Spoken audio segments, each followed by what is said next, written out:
हम chapter start किए हैं income which do not form the part of total income, that is the part 3 of your syllabus of the UPSC commerce optional.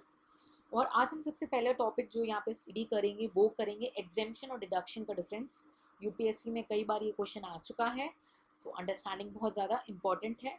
और understanding के बाद answer writing भी important है, क्योंकि आपने जो समझ लिया उसको एज इट इज़ लिखना with the legal terms, income tax terms, वो भी इम्पॉर्टेंट है। ठीक है, तो पहले हम बेसिक अंडरस्टैंड करेंगे। आप सब ने एक बेसिक न्यूमेरिकल देख लिया होगा अभी तक कि हम कैसे कैलकुलेट करते हैं टैक्स को, तो वहाँ पे आपने डिडक्शंस भी देखे होंगे।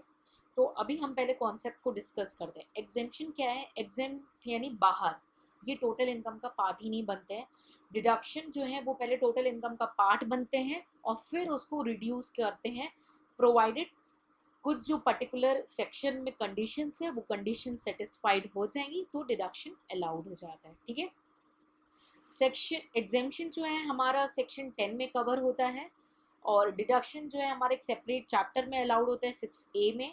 ठीक है, जो कि एडजस्ट होता है, पहले ग्रॉस टोटल इनकम में इंक्लूड होता है, फिर सर्टेन कंडीशंस के बाद डिडक्शन अवेलेबल हो जाता है। ठीक है, तो पॉइंट नंबर 1 में यहाँ पे मेंशन है कि एग्जेम्पशन जो है हमारा इनकम का पार्ट नहीं होता है टोटल इनकम का, और डिडक्शन जो है पार्ट होता है।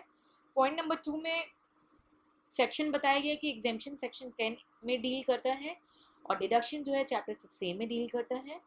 थर्ड पॉइंट ये बताया है कि जो एक्सपेंडिचर है एग्जेम्प्ट इनकम से वो डिडक्टेबल नहीं होती है, नहीं मिलती, क्योंकि वो टोटल इनकम के बाहर ही होती है। बट जो डिडक्शन से एक्सपेंडिचर है वो उसका डिडक्शन अलाउड होता है। ठीक है, तो ये एक्सपेंडिचर के बारे में बताया है। फोर्थ में ये बताया गया है जो एग्जेम्प्ट इनकम है वो टोटल इनकम में कंप्यूट नहीं होती है। ठीक है, कंप्यूटेशन का पार्ट नहीं बनती है। ठीक है, लेकिन जो डिडक्शन है वो डिडक्ट होते हैं ग्रॉस टोटल इनकम में और कंप्यूटेशन का पार्ट बनते हैं। ठीक है, और फिफ्थ जो है वो इनकम जो है नॉर्मली एग्जेम्प्ट कर देते हैं but subject to certain conditions, और डिडक्शंस जो हैं वो नॉर्मली जो है पेमेंट के बेसिस पे भी अलाउड होते हैं और fulfilment of the certain conditions के बेसिस पे भी अलाउड होते हैं। ठीक है, सो आई होप ये पांचों पॉइंट क्लियर है।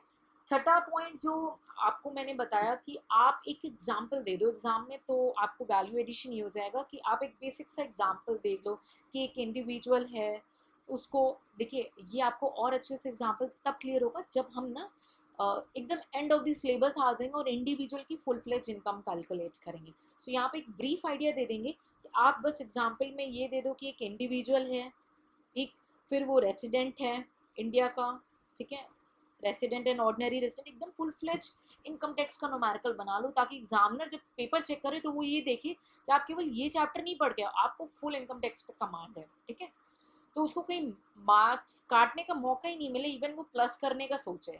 ठीक है, कि इंडियन है, resident and not ordinary resident है। ठीक है, उसकी सपोज आप ये मान लो कि उसको एक जो है एग्रीकल्चर इनकम हो रही है। ठीक है, और प्लस मैं आपको डिडक्शंस का चैप्टर कराऊंगी। ठीक है, प्लस उसने इंटरेस्ट जो है अर्न किया है बैंक डिपॉजिट से।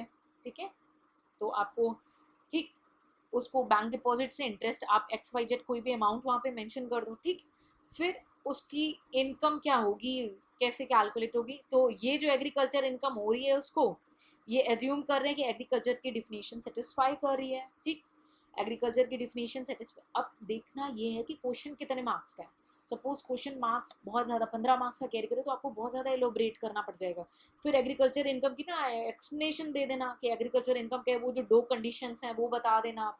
आगे फ्यूचर वीडियोस में मैं कवर करूँगी उसको, उसके कंडीशंस बता देना। एग्रीकल्चर इनकम है तो आप ये भी बोल देना भाई इसको फार्म हाउस से इनकम हुई है जहाँ पे स्टोर हो रहा है प्रोडक्ट। ठीक है, और वो फार्म हाउस है with in the containment board है और वो एलिजिबल है। ठीक है, ऐसे इलेबोरेट करना, लेकिन ये इलेबोरेशन डिपेंड करता है कि आपका क्वेश्चन कितने मार्क्स का और वो कितने वर्ड्स कैरी करता है। उसके बाद उस एग्जाम्पल को न्यूमेरिकल फॉर्म में एक्सप्लेन कर लेना। ये आपको तब कमांड होगा जब हम फुल फ्लेज क्वेश्चंस जो हैं इंडिविजुअल का कंप्लीट कर लेंगे तो। ठीक है, सो आई होप आपको एग्जेम्पशन और डिडक्शन के बीच में जो बेसिक डाउट है वो क्लियर हो गया है। इसको आपके स्क्रीन के सामने रख लिया, आप रीड कर लेंगे। जिनके पास बुक है already you have a theory, उसको स्टडी कर लेंगे। In case of any doubt please contact me. और चलिए आगे बढ़ते हैं और नेक्स्ट हम एग्जाम्शंस को, जो इम्पॉर्टेंट एग्जाम्शन है हम उन्हीं को डिस्कस करेंगे separately, like agriculture income and SEZ के बारे में। और बाकी जो एग्जाम्शंस हैं वो चैप्टर वाइज जो इंडिविजुअल के लिए इम्पॉर्टेंट है उसी को डिस्कस करेंगे, क्योंकि आपके सिलेबस का पार्ट केवल इंडिविजुअल है और बाकी SSCs नहीं है। ठीक है, तो सिर्फ जो इंडिविजुअल का इम्पॉर्टेंट एग्जाम्शंस होंगे हम उनको कवर करेंगे आपके स्पेसिफिक पर्टिकुलर चैप्टर्स में। ठीक है, so stay connected, keep working hard, all the best.